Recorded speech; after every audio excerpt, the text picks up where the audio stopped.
इधर राहुल गांधी प्रेस वार्ता कर रहे हैं, आइए जुड़ते हैं।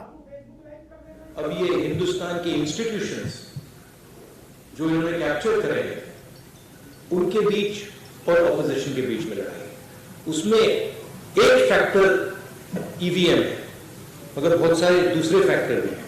हिंदुस्तान में जो नॉर्मल डेमोक्रेटिक प्रोसेसेस होती है आज वो नहीं है।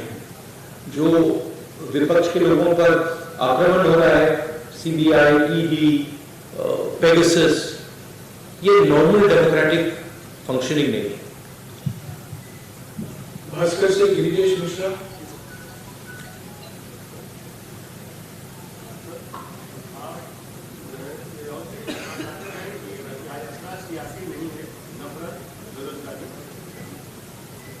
आप राहुल जी कहते रहे कि यह यात्रा सियासी नहीं, नफरत, बेरोजगारी और महंगाई के खिलाफ। ऐसे में अचानक सीएम मान को सुझाव देने की क्या जरूरत पड़ गई? क्या यह माना जाए कि जनपद की दखल आने वाले समय राज्यों में कम होगी? ये आपका सवाल है, किसी और को लिखा पूछ रहा हूँ, पढ़ के देखते हैं, पता नहीं किसने आपको पूछा। देखिए, मैंने सीएम को जो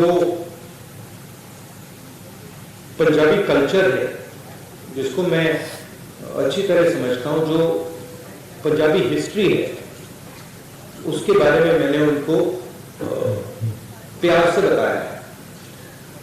पंजाब को पंजाब से ही चलाया जा सकता है, ये हिस्टोरिकल फैक्ट है, ये कोई नई बात नहीं है। और अगर पंजाब को दिल्ली से चलाया जाए तो पंजाब के लोग उसको एक्सेप्ट नहीं करेंगे और रिएक्ट करेंगे। ये राजनीतिक बात नहीं है, फैक्ट है। अमर उजाला से सुरेंद्र। ये जो पंजाबी प्राइड है, जो पंजाबी सेल्फ बिलीफ है, कॉन्फिडेंस है, प्राइड है, वो इस चीज को कभी एक्सेप्ट नहीं करेगी। और इसको हमने जनरली कांग्रेस पार्टी में हमने इसको रिस्पेक्ट किया है। अमर उजाला से सुरेंद्र। राहुल जी, मेरा आपसे सवाल है कि पहले केंद्रीय गृह मंत्री अमित शाह जी ने कहा है कि हम 1 जनवरी 2024 में राम मंदिर जो है भक्तों के लिए खोल देंगे। तो एक फिर वो देश जो है 2024 में चुनाव भी है, polarisation definitely they will take advantage for the polarisation of vote, जैसे आपकी और आपकी टीम के। How will you face that wave and what is your strategy?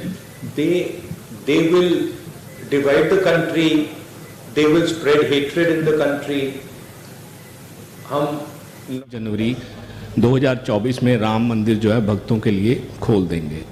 तो एक फिर वो देश जो है 2024 में चुनाव भी है, polarisation definitely they will take advantage for the polarisation of vote, जैसे आपकी और आपकी टीम कहती है। How will you face that wave and what is your strategy? They will divide the country, they will spread hatred in the country. हम नफरत के बाजार में मोहब्बत की दुकान खोलते जाएंगे। बहुत सारी दुकानें खुल रही हैं मोहब्बत की, तो हम ये अपना काम करते जाएंगे, वो उनका काम करेंगे। हिंदुस्तान की जो संस्कृति है, हिंदुस्तान का कल्चर है, भाईचारे का है, मोहब्बत का है, जीत मोहब्बत की होगी। ट्रिब्यून से दीप कमल। Rahul ji, my question. हाँ जी, in 2022 many leaders from Congress have gone to BJP, and do you think there's a leadership crisis left in the party, and what role do you think Mr. Sidhu will have once he's out of his judicial custody? I think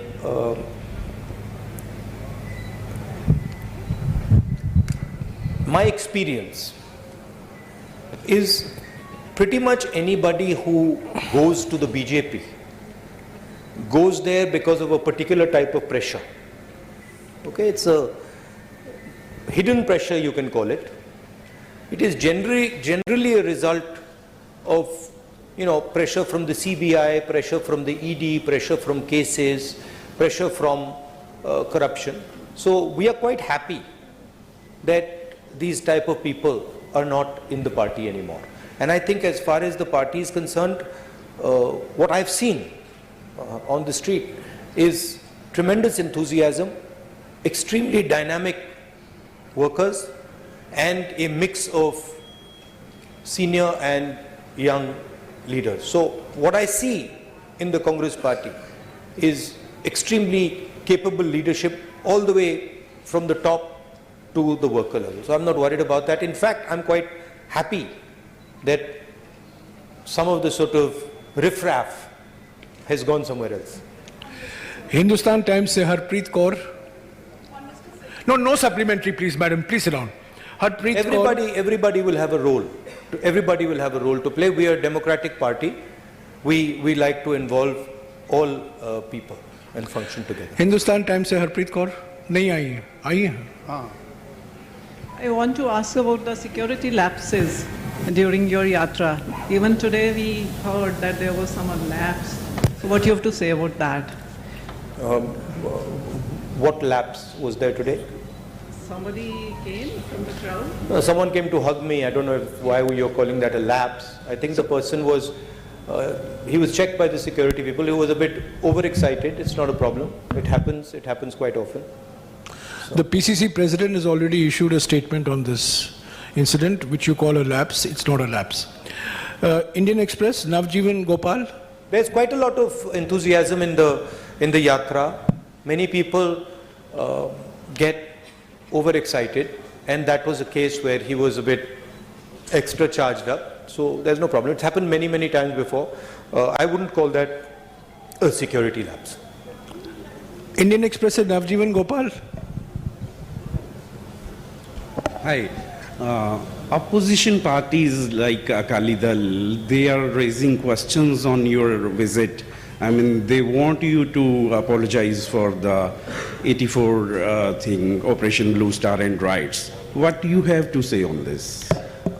Prime Minister Manmohan Singh, on the floor of the House, has made his position and the Congress party's position very clear. Congress President Sonia Gandhi ji has also done that, and I fully endorse what Prime Minister Manmohan Singh ji said, what Sonia Gandhi ji said, and also I have also made my stance abundantly clear in the past. Rosanna spokesman से Charanjit Singh. Sir किसानों की बात करते हैं. 3 खेती कानून आए, ठीक है, वो वापस ले लिए मोदी जी ने, लेकिन अगर किसानों की आय कम हो रही है, अगर दुगनी नहीं हुई 22 तक, तो आपको क्या लगता है कि किस चीज में समर्था है कि जो किसानों की आय को आगे लेके जा सकती है, और इसका हल क्या था? देखिए, किसानों पर नॉन स्टॉप आक्रमण हो रहा है, और एक जगह से नहीं हो रहा है, मल्टीपल एंगल से हो रहा है, और जो उसको प्रोटेक्शन मिलनी चाहिए वो प्रोटेक्शन उसको नहीं मिल रही. यूपीए के समय हमने प्रोटेक्शन दी थी, कर्जा माफ किया था, एमएसपी थी, अलग अलग हमारे अप्रोचेस थे, मगर मैं ये भी कह सकता हूं कि शायद हमने भी जितना करना था हमने नहीं किया, उससे ज्यादा करना चाहिए था, क्योंकि किसान देश को भोजन देता है. भैया थोड़ा हट जाइए. देश को भोजन देता है, वो देश की एक प्रकार से रीढ़ की हड्डी है, और एग्रीकल्चर पे बाकी चीजें बिल्ड हो सकती हैं. तो चाहे हमारी यहां सरकार आए, चाहे यूपीए जैसी सेंटर में हमारी सरकार आए, किसान will be our central focus. उसकी हम प्रोटेक्शन करेंगे. हमने न्याय योजना की बात की थी, जो मिनिमम इनकम गारंटी सबसे गरीब लोगों के लिए, वो किसानों को, गरीब किसानों को मिलेगी. तो हमारा विजन एग्रीकल्चरल सेंट्रिक है, और हम चाहते हैं कि एग्रीकल्चरल सेक्टर में टेक्नोलॉजी जाए, कोल्ड चेन्स बने, एग्रीकल्चरल स्ट्रक्चर में जॉब्स क्रिएट हो. तो हमारी स्ट्रेटजी का सेंट्रल पीस है.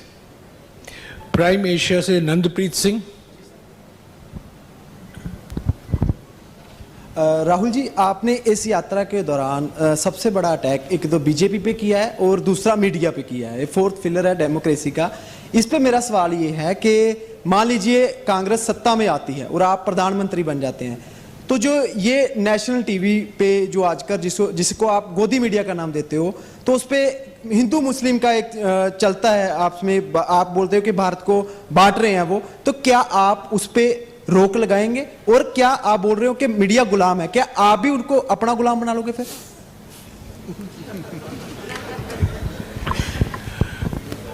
वो गुलाम नहीं मानेंगे, आजाद मानेंगे। नहीं नहीं नहीं नहीं, देखिए नहीं, मैंने गोदी मीडिया तो कभी नहीं कहा है, वो मेरा फ्रेज नहीं है। मैं ये जरूर कहता हूं कि मीडिया को कंट्रोल किया जाता है, मीडिया पे प्रेशर डाला जाता है। मैं ये भी कहता हूं कि जो आप जैसे रिपोर्टर्स हैं, आपकी इतनी गलती नहीं है, आप पर कंस्ट्रेंट्स हैं, आपके जो मालिक आपको कहते हैं वो आपको करना पड़ता है, और जो आपकी भावनाएं हैं उनको मैं समझता हूं, क्योंकि आप आके मुझे बोलते हो, जो आपको देश के बारे में लगता है मैं जानता हूं, तो मैं आपकी क्रिटिसिज्म नहीं कर रहा हूं, जो मीडिया का स्ट्रक्चर है उसकी मैं क्रिटिसिज्म कर रहा हूं। कांग्रेस पार्टी की फिलॉसफी इंडिपेंडेंट मीडिया की फिलॉसफी है, कांग्रेस पार्टी की फिलॉसफी इंडिपेंडेंट इंस्टीट्यूशंस की फिलॉसफी है। मैं आपको बताऊं, अगर कांग्रेस पार्टी ये करना भी चाहे कि हम मीडिया को, मतलब जैसे आपने कहा